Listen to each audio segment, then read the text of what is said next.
Hi, this is your host, Andrew Raffel, the founder and CEO of Baintree Wealth Advisors. And I want to welcome you to the Your Wealth and Beyond podcast, a show that was created to help you simplify the financial world and to ensure that you're living your best life now and in retirement. Each show, we're going to be bringing on experts that are going to help you build wealth and, most importantly, find purpose in what matters most. Welcome back to another episode of Your Wealth and Beyond. And today's episode, unfortunately, is going to be relevant for the majority of us. And that is how to properly coordinate the care for a loved one, whether it's a spouse, a partner, mom or dad. Usually we as the caretakers are thrust into the mix and are scrambling, trying to coordinate the doctors, the specialists, the assisted living facilities. Do we want in-home healthcare? So that's why I brought on today David Piontek, who is a placement specialist with Integrity Placement, which was founded by Raina McCrae, a local firm that is dedicated to educating and helping each of us facilitate the proper care. David brings with him a plethora of experience in the long-term care, assisted living, hospice, and memory care industry. He's got great knowledge, and he's going to help break down what we need to do as we care for our loved ones. This is an episode that I think we're going to get so much great content out of. Take notes. And as always, if you have questions, please reach out. Without further ado, my episode with David Piontek. Welcome, everybody, to a brand new episode of Your Wealth and Beyond. Very, very excited today to have on David Piontek, who is one of the founders of AZ Integrity. Today, we're going to talk about a topic that's going to hit home for all of us. David, welcome to the show. How are you? I'm great. Thank you, Andrew. And as I know you're here in Arizona with me, the summer doldrums are kicking in. How are you handling the heat?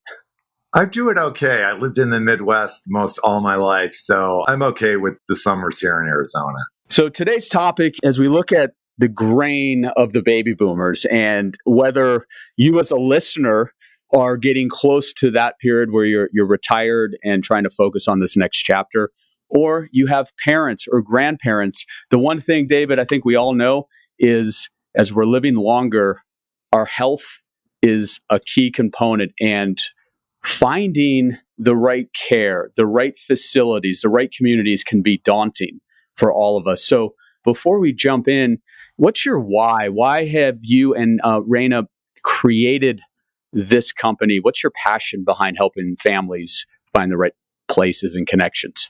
Well, I think our passion is our love of people, wanting to give back. Both of us, really have the same values as far as working with our elderly. Both of us have always had an affinity with older adults.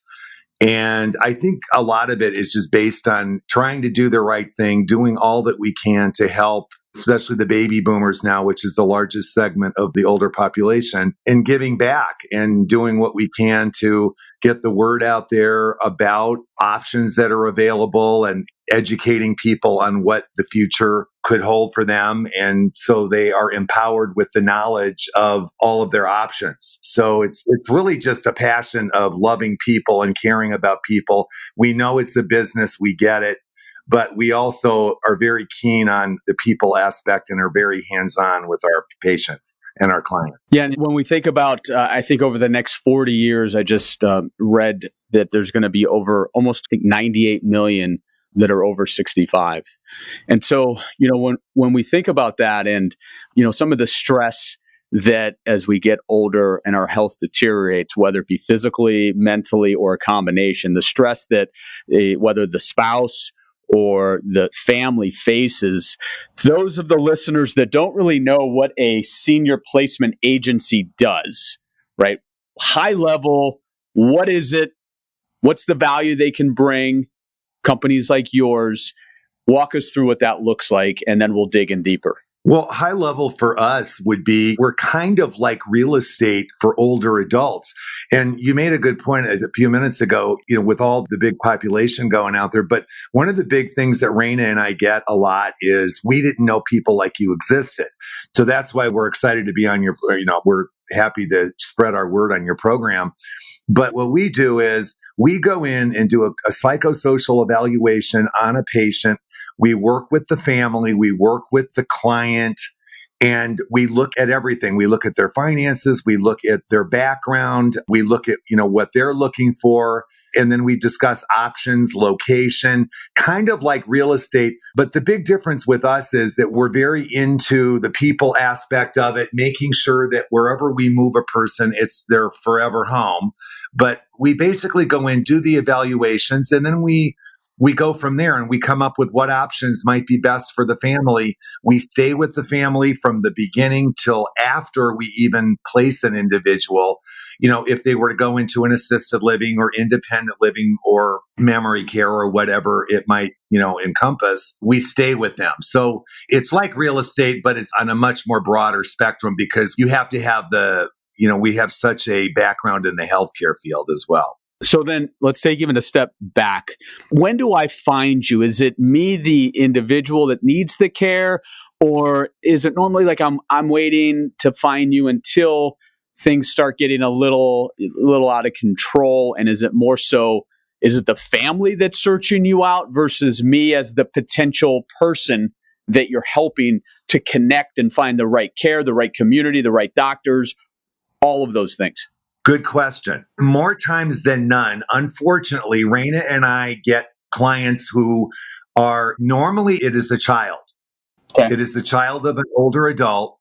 And normally people wait until they're in 911 mode. Yep. Is what normally happens. Now, what we're finding is with the different segments of baby boomers, there's a generational gap, of course, between, 1964, the early baby boomers, whereas we are finding that younger baby boomers who a lot of us know are very into knowledge and, knowledge is power and all that. And we're finding younger baby boomers will seek us out before it gets to 911 mode. But unfortunately, right now, the case is people wait until it's too late. And it normally is a child of a person who needs help.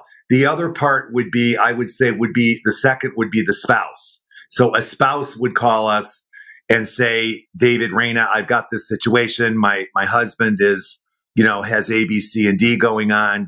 What are my options? So that's normally the way it goes, unfortunately. But we're trying to change that. And like I said, with the younger baby boomers, we definitely see a difference in people seeking out that knowledge prior to. And you talk about this assessment. So once somebody connects with you, and there's obviously going to be some underlying issues that are both a health and maybe it's not so much an issue where it's going to be, imminent death, right? It's this unable to take care of themselves, unable to maybe dress themselves, unable to go shopping, those type of things. But like when you talk about this assessment, walk us through, like, what does that look like? Do you come to the house and you've got the family there and you're sitting with everybody and are you trying to dig into, besides the health, the financial side? Do they have long-term care insurance? What type of assets that they do have? What does that assessment look like?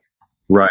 Well, the assessment looks like us going, for example, I'm going to see a family this Monday and it's a husband, a daughter, and two daughters. One of them lives out of state, which is not unusual for Arizona, of course, but a lot of times families are out, they're geographically separated. And the mother has dementia. So I've already kind of talked to them on the phone and you kind of get a feel for what's going on and you try to make sure that, you're a right fit for what they're looking for. And so when I go in on Monday, I'm going to talk, they're all three of them are going to be there. The mother is not going to be there because we've already decided that she's got probably mid-stage dementia, and this type of a setting probably wouldn't be appropriate for her. She's going to get more confused and et cetera. So one of the things that we focus on in our initial interview is level of care. And you kind of brought that up with the health aspect. So one of the biggest things we need to make sure of is that wherever we look to place this individual, that the level of care needs are going to be met. So we're going to talk to the family about, what can mom do? What can she not do? You mentioned dressing, bathing. Those are called activities of daily living. What are things that she can or can't do? We're going to review her cognition levels. Where is she at? Is she confused? Are there behaviors involved? And Raina and I are trained. As you know, I'm a former case manager and I used to work in a continuing care retirement community. So I'm very aware of those kinds of things. And so, when we're in there, it's not only the things that we're asking them when we get a definitive question, it's we're also looking for what we're not hearing. And that's something that's very important as we, is there something going on underneath the surface? Is there a family dynamic going on? Are they trying to maybe mask some of the things that the person can and can't do? So we delve into all of this through a conversation. Then we segue into financial. You made a great point, long-term care policy. We'd love to see more and more people have long-term care policies. I know in your world, you probably get that question quite a bit. But unfortunately, older adults, that older segment right now of the population, which is, what we deal with, 90, 75 to 90, most of them we're finding do not have long-term care policies. So Raina and I have found out through, our work that we know that a lot of younger people just don't think about that. And it's so important to think about your future because, when you're younger, people tend to go, well, I'm going to live to be, I've got infinity years ahead of me. But, we all know as we get older, time flies by. But long-term care, we look at military. I am a former veteran, a 20-year veteran. Of course, I'm very keen on the veteran aspect. Are there veteran benefits available? Was the spouse a veteran? Is the wife a surviving spouse? There are definitely benefits out there that could be available. The other part of the financial thing that Raina and I always look at is we don't want to move somebody again. So we want to make sure that we get all this right so we can keep people in their home for the rest of their life. The other part of the financial part of it would be, what are their assets? You brought that point up. What do they have? Are they going to run out of money? Do they have enough money? And so we want to make sure that we plan all of that out. So for example, if an individual has $60,000 in their bank account and that's their only assets, and down the road, they're going to run out of money. We have to look at that. And we're not just going to place them in a home and have their 60,000 run out. We're going to say, well, maybe we need to look at are they going to have to go to Medicaid? In Arizona, we call it Arizona Long-Term Care System, but in other states, they would know it as Medicaid. And, there's certain requirements for that. And so we look at all of those things because we want to make sure that there's only certain places will only take Medicaid. So we want to look at that whole big picture on the financial aspect of it. And then the other part with the psychosocial is, talking to the people, what is mom and dad, all about? Are they outgoing? Are they people that like to be around other people? What do they like to do in their life? Because the big part for us is we want them to have the best quality of life. And that's so important for us, that they not only get the level of care that they need, but that they live a good quality of life for the rest of their life. And you talk about the, the financial side of it. And, with, I think there's a lot of confusion out there with regards to what Medicare pays, what potentially a supplemental plan pays in regards to certain type of care. But when it comes to long-term care or home health care or caregivers, there's kind of that misconception a lot of people have, at least we see, is like, hey, I got Medicare, I'm covered, but... Oh, you're so right. But we know that that's not true, correct? So real quickly, what is Medicare in the scope when we look at some of the placement and the housing and the things of that nature? Is Medicare going to cover that? No. Okay. No, short answer is no, Medicare will not cover it. I get that a lot, especially when Raina well, Medicare will cover my this, my that. No. Medicare will not cover it. That's the short of it. Medicare does not cover private duty caregiving, for example. We could get into different aspects of that. I mean, if you get onto, for example, there is the military aid and attendance benefit where you could get that, a private duty, a caregiver to come in the home. Also, like you said, if you don't have a long-term care policy, nothing's going to cover the rent, so to speak, on a community or a group home. Medicare doesn't cover any of that. Okay. And, when we think about, covering this care, like you had mentioned, most of those that are in their 80s now or above, they don't have long-term care. So, a lot of our clients, whether they're business owners or retirees, they look at it as, well, there's three ways in how you can fund for this potential care. There's self-funding, which is the hope that I never needed. And if so, the hope that I have the assets to have the care that I want. There's the traditional long-term care planning, which, what we're seeing, as you probably seen too, a lot of these companies are getting out of the business. They priced it wrong. So what the mandate, I think what we see is why people aren't purchasing these policies is people hate paying for something that they hope they'll never use. And what if they don't ever use it? That's a lot of money to spend, and then the premiums keep increasing, right? Exactly. So what we're seeing more and more of over the last decade is these hybrid type policies, ones that we call somebody's going to win. They may be a life insurance with the ability to accelerate the death benefit in the case of qualifying for health care or long-term care. So that way, the client knows either they're going to die or they're going to get sick. So there's going to be a return of that money. Now, again, it's not maybe a long-term care policy, but getting access to the death benefit for long-term care frees up other assets. So listeners, if you're not having this conversation with your financial advisory team, your planner, you got to know what's out there, because what's right for one isn't right for the other. But the key is, as we look at care, I don't know if you have the stat, David, but like when we think about where in Arizona, what's the average cost for somebody who's in a facility or a home healthcare situation? Is there any round numbers that we can give the listeners? Well, are you talking about like if for placement, like if somebody were to go into like a independent living or assisted living, you mean? Correct. Yep. Okay. Always remember for your listeners, when you get older, what drives everything in our industry is what you cannot do. So it's level of care. So the more that an individual can't do, they will tack on more money to it. So to answer your question, a lot of these, it's kind of like real estate. You can go on the high end and you could go to a place. There are places around Phoenix, Scottsdale, Paradise Valley, the Valley in general. You could go in for $7,000 a month. You could get into a place, a lower end place.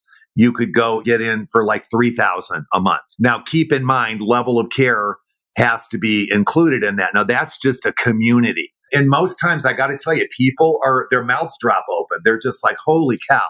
That is like, I never imagined it would be that much, et cetera, et cetera. But yeah, if you want to go into a place and let's say your level of care, you're at a pretty decent level of care and you can do most things yourself, you could go into a lower end place for $3,000 a month. We could find a place like that, but you can also go, I would say the average is probably going to be more around, $4,500 a month would be more of an average.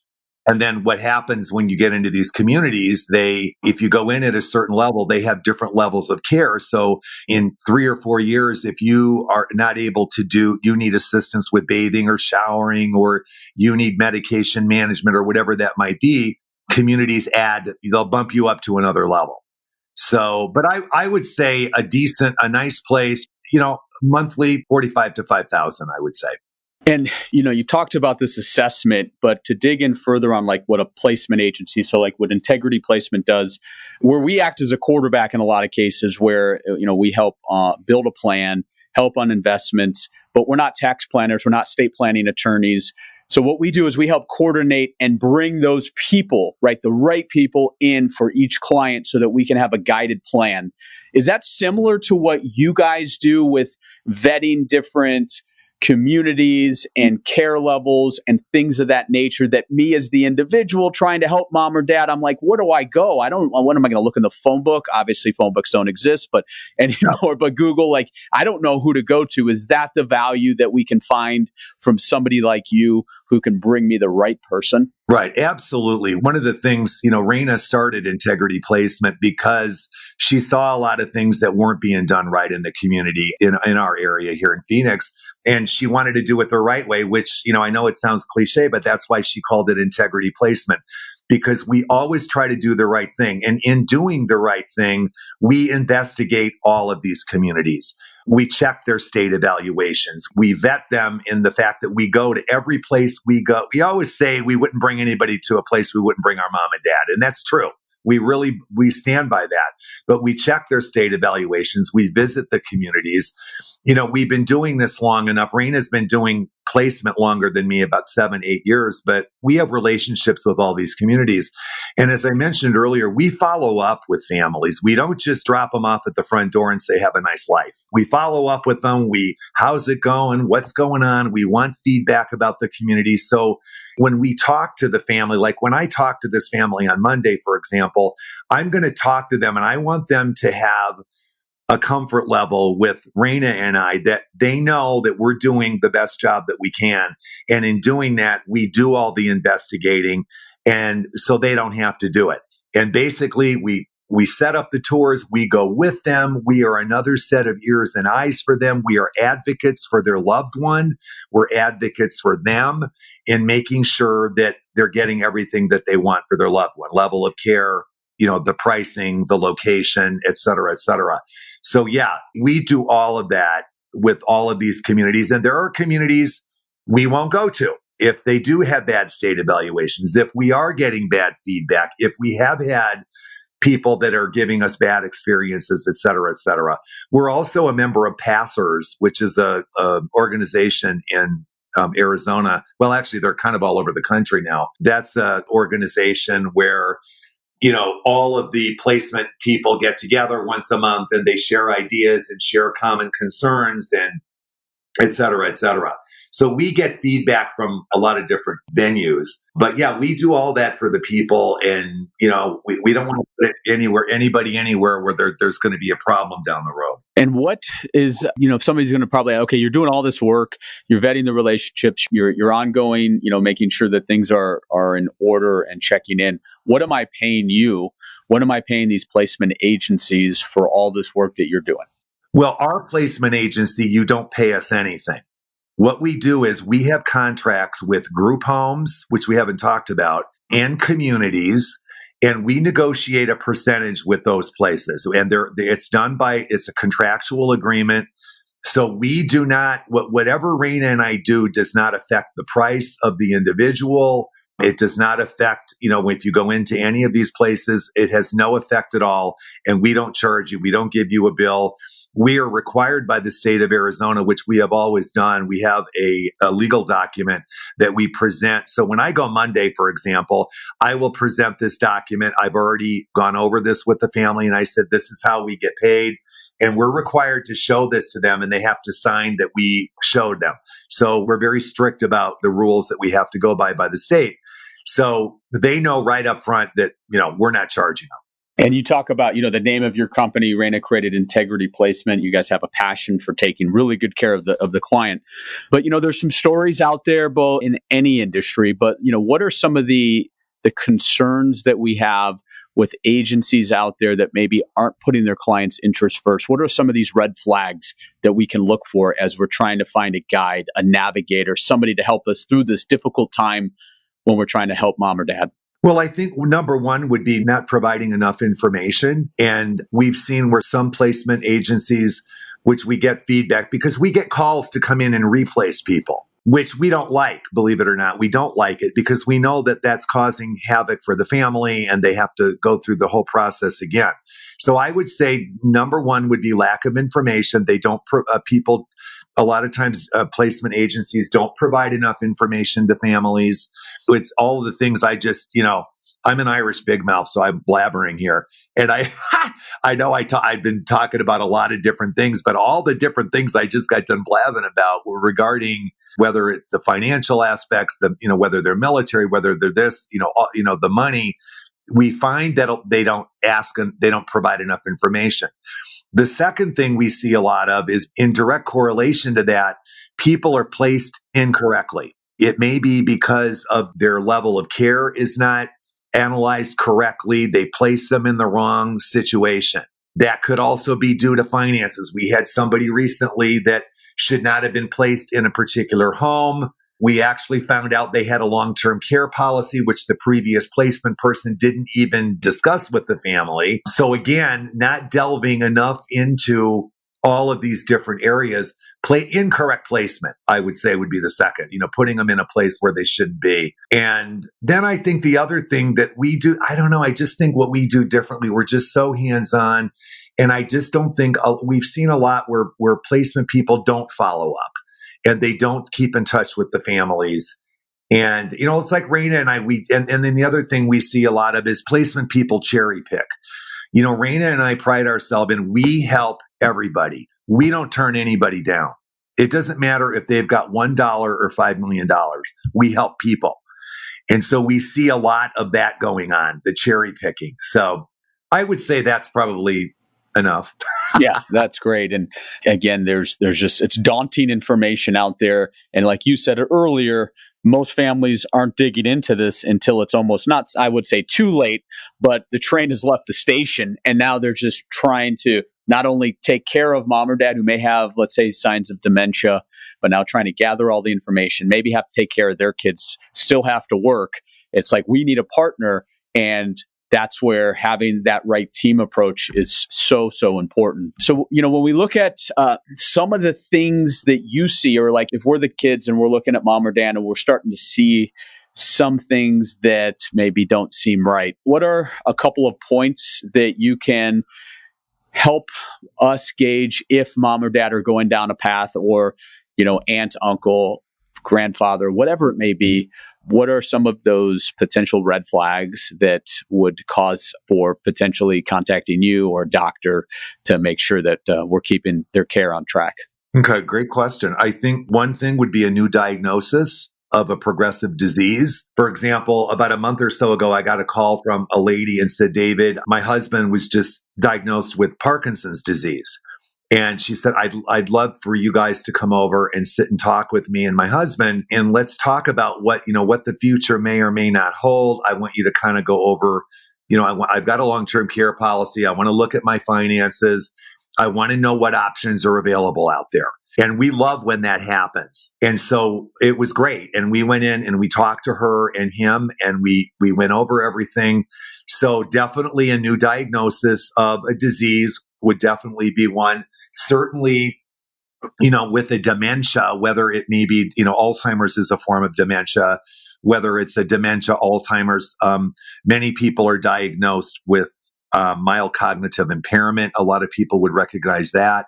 That could be, short-term memory is the first thing that will normally have a challenge for an older adult as they get older. But, definitely, confusion, getting lost, going out in their car and not knowing where they're going, and, just maybe repetitive stories, things like that.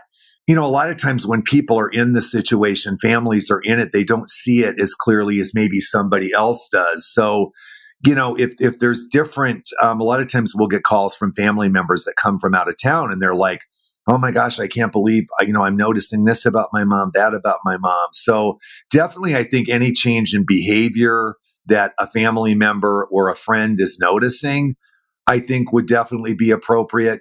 And then more times than none, what happens is we get calls from skilled nursing facilities. Mom and dad have had a fall, or one of the other has had a fall. That's normally what happens.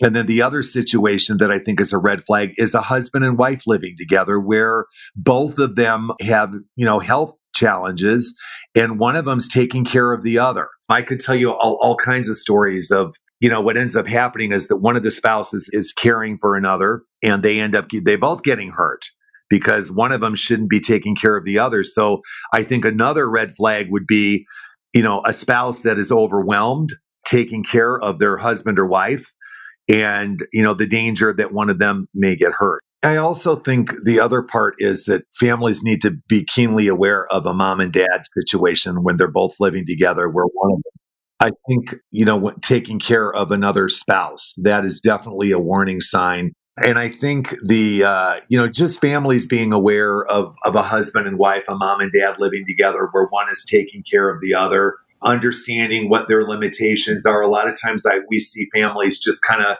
let mom and dad live there and go on their merry way when there's a lot of things going on in the house that could harm either one of them. So I would say that would be the last thing I would say would be more of a warning sign to give us a call. And, I've been in this working with, clients for now almost 2 decades. So a lot of my clients who I was working with in their late 50s, early 60s, now they're at that point where they may need services like yours and their health is deteriorating. One thing that I think we're pretty good at is keeping our antenna up if there's a potential family member that maybe has their own interest rather than mom or dad's. What can you guys do, or what do you do to help figure out who is really on the side they should be? And when you sense some potential issues, or a sibling or a son, daughter that's maybe looking out for their own interest, what do you guys do in that case? Well, what we do is, like, again, going back to that initial assessment and then the interaction with the family, you bring up a really good point.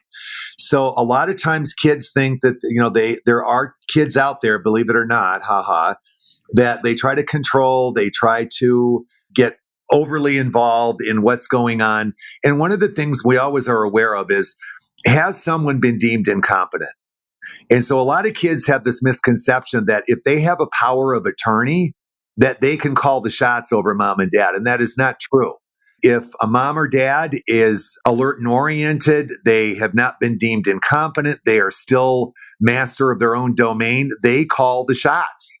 And so one of the things that we are very, very keen on is a patient's rights, or a person's rights, a client's right, wherever setting that we're in, is that they have the right. They have the right to say no. They have the right to choose. They have the right to fall, for example. They can do what they want to do. That's their choice.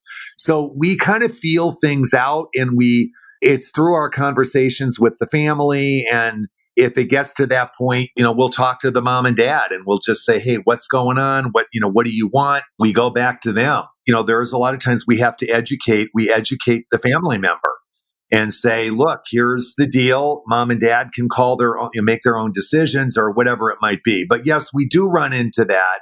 Unfortunately, it's not always a good thing, because we do see it where people are out for money and et cetera. But the biggest advice I can give there would be, have everything in order when you're younger, living will, whether it's, your advanced directives, all of those things, get them all squared away when you're not in a crisis mode. Right. And David, you bring up a good point there, we call it the fiscal house, and the roof is the protection. And when you're younger, and estate planning is important for everybody, but ultimately when you're younger and life insurance comes into play, you need some term insurance to protect the loved ones if you're unable to, if you pass away and your income goes away.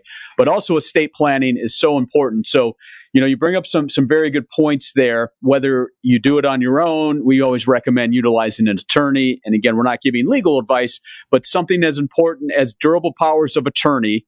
Obviously, since '05, HIPAA documents are very important. But the key, listeners, is, especially if you're married, sound mind and body. Most of the time we see, David, that our clients will make it immediate with the spouse. So that means one can make a decision for the other. There's no proof of incapacity.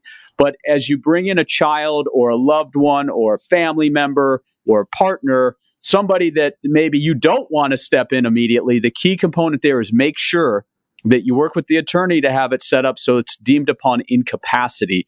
And I know that definition can be different in each state, but you want to kind of create that protection, not to say they're going to do something they shouldn't do, but we really don't want somebody to step in until, like as you stated, they are truly unable to make those decisions, diagnosed by whether it be the primary physician and a specialist, but it's usually somebody working outside the scope of the primary and outside of the family. So you want to have those provisions. You mentioned the living will, which sometimes gets confused with the living trust, but a living will is just going to dictate your wishes that if on life support or deemed to be terminal, how you want those end of days, whether you want to keep going or you want them to do everything they can, but ultimately at the end of the day, go as peacefully as possible. These are things we don't like talking about, our invincibility. But whether you're 30 or 70, if you don't have things in order, guess what? The state's going to probably step in, and that's going to be a whole bigger mess. And we've got to go get then through the attorneys and jump through the court systems. And that's not anything that you want to do. So if you take one thing away from this episode, guys, it's make sure your estate planning is in order, especially on the healthcare side, so that the loved ones can jump in and make those right decisions. So great point you brought up earlier. Yes, I totally agree with all that. We see a lot of that. We're seeing more and more people doing that, and we're happy to see that. But you're right. It's all, people just kind of live for the here and now. But that's why people like you and I are trying to change that through education and information. And then, as the industry continues to change, we're seeing it here in Arizona, and you're kind of at the pulse of it all, right? Let's talk a listener through as we come to somewhat of a close on today. These newer type of developments where we pay an upfront cost, and we've got whether it's a house, a townhouse, but we're basically paying here's a lump sum, and then you as time goes on, you transition to a second phase, which may be an independent type of facility. And then you've got your third phase, which is this true assisted living. And I know that this isn't in everybody's realm of what they can afford, but what are you seeing in this regard? And do you think that this is a trend that's going to continue, this TRICARE of moving from one cycle to the next? Well, yeah, I mean, your continuing care retirement communities are, they're up and coming. There's a lot more of those, being built, and they're huge. And so, the concept is you go in independent, which I worked at one, and it was great. You stay independent as long as you can. And then on the same campus, you have an assisted living. So if a husband or wife's health deteriorates and they need more assistance, they could potentially move to assisted living. Now, even in independent living, a lot of these communities now, you can still stay there. You can still stay in independent, and they have nursing staff there, et cetera, that can come in and help. So let's say, mom is doing great, but dad needs help with bathing or whatever. They can have somebody come in. So it's not necessarily that you have to move to another location. So on those communities, then you've got, you have memory care, you've got assisted living memory care, and you've got skilled nursing. So let's say, for example, in the same community, you have a person in independent living that falls and breaks a hip. They will stay on the same campus. Once they're done with the hospital, they'll go into their skilled nursing. So yeah, that is a very popular concept that's, getting bigger and bigger. And I think it's a great concept because you don't have to move. You stay in the same place. You get to know the same people. You get a comfort level with everyone. And I think it's great. But you're right, they can be pricey. Again, it just kind of depends on the type of, the location and, what services are there, et cetera, et cetera. Some of them are buy-ins where you buy in initially. Other ones are not buy-ins. More of the ones we deal with are not buy-ins. So you don't have it's not a contractual thing where you're kind of there for the long term. So it just kind of depends on what you want and what you're looking for. And then you also help with end of life hospice care, helping the family find the right facility or the right agency? We do. We provide feedback to all of our clients if they request it. Hospice care, definitely. I actually started my career in hospice. So I definitely have had a lot of experiences in hospice. Going back to what you just said a couple of minutes ago about the advanced directives, that's so important regarding hospice, because if a loved one gets to a point where they can't make a decision, what were their wishes when they were alert and oriented? So that comes into play with hospice. But yes, we do that. Many times people will talk to us about hospice. So with Raina and I, we have such a varied background in social services that we've had experiences. So we are able to give good, solid advice, we feel, on, good companies or, if they're contemplating hospice, which can be a very delicate subject to talk about. Also, private duty caregivers. We have companies that we like that we think consistently do a really good job. The same with home health companies. So we can provide all that. We've also got people that we work with that are experts in military benefits and Arizona long-term care system for Arizona, Medicaid type things. So yeah, we provide a lot of those behind the scenes, advice services that we can provide for our clients as well. And having spent 20 years in the Air Force, and thank you for serving this great country. You had mentioned earlier that veterans may have some type of care or level of service that others might not. So for those veterans that are listening, I know it can run the gamut based on where they live and the type of service that they had. But what's one or two things that somebody who is in the service may not know that they have covered from the government that a normal, regular civilian does not? Well, aid and attendance would be huge. And of course, any military people out there, everybody knows what a DD Form 214 is. I know where mine's at. That's your discharge paper. And the first thing you're going to want to do is you're going to want to produce that. And so what it is it's a benefit that can go into, over $2,000 a month. And what they base it upon is when you were, what the dates you were in the military.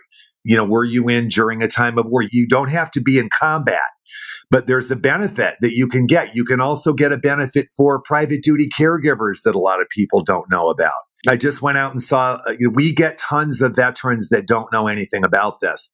Kind of funny. We always wonder, the government doesn't tend to advertise a lot of that. I'm not sure why, but that's one. And then a spousal benefit too, that a surviving spouse of a military member, there is a benefit up to I think $1,200 for a surviving spouse.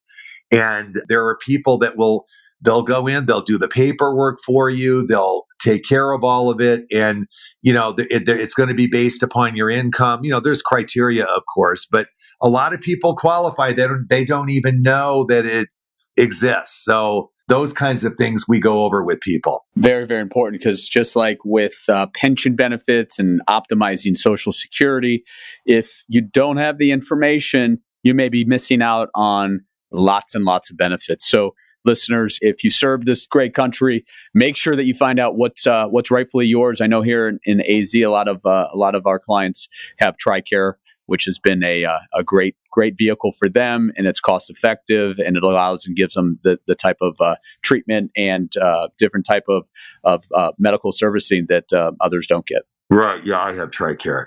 I agree with you totally. So, throughout the show notes, listeners, you're going to have all the items that we discussed. And obviously, those that are listening here in the Phoenix area, if questions arise, you'll have the ability to reach out to Integrity Placement.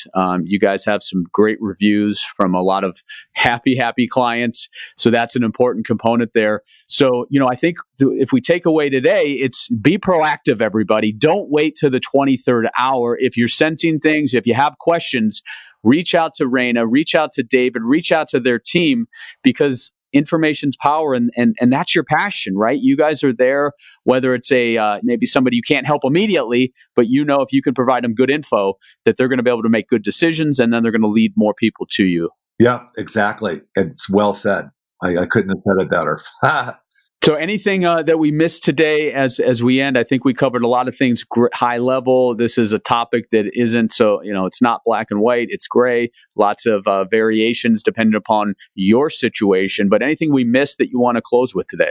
No, I think you said it all. I mean, I think that, I know it's an old cliche, but knowledge is power. I would just encourage, even if you called us and just said, hey, can we just sit down and chat or whatever, just, tell me what's out there. And just, be proactive, like you said. I think that's really, really important, and not to wait till you're in panic mode. And we're doing a lot, venues like yours, which we appreciate. And we're trying to get out in the community, and we do a lot of talks on aging in place and things like that throughout our community, trying to get the word out, So I think the more we talk about it, the more that we're going to be aware. And I think that's really important for all of us, for our loved ones, and for us as we get older as well. Yeah, no, I love the passion that you and Raina bring. That's something that you can't fake, right? There's a certain level of passion that's going to help dedicate your craft so you guys get better. You've been in this industry for a long time. And I think that just on our end too, when we help a client get to and through retirement by having a proper plan, just that peace of mind that they have, that sleeping well at night, and the same connotation with the healthcare planning. And that's why, although at Baintree, we do a lot of things well, I don't know your world. And that's why we bring the right professionals in, because I think from the planning side of things, healthcare planning is going to be an ever more critical piece to solving the retirement puzzle. And having firms and team members like Integrity Placement is going to help us provide our clients the best advice possible. So I really appreciate what you guys are doing. I think Raina and I, we talked about later this year getting together, putting together a workshop where we have you come and talk to some of our clients, which I think would be awesome. But this platform's been great. You've said it all. And in the show notes, guys, will be a way to contact Raina and David and just learn from them, because they've been out there, they've seen it all, and I think they can provide and guide you guys through. And it doesn't even have, if you live in California, you could still call. 10 minutes of conversation may help lead you there. So we appreciate it, David. Have a wonderful rest of the summer. Thank you.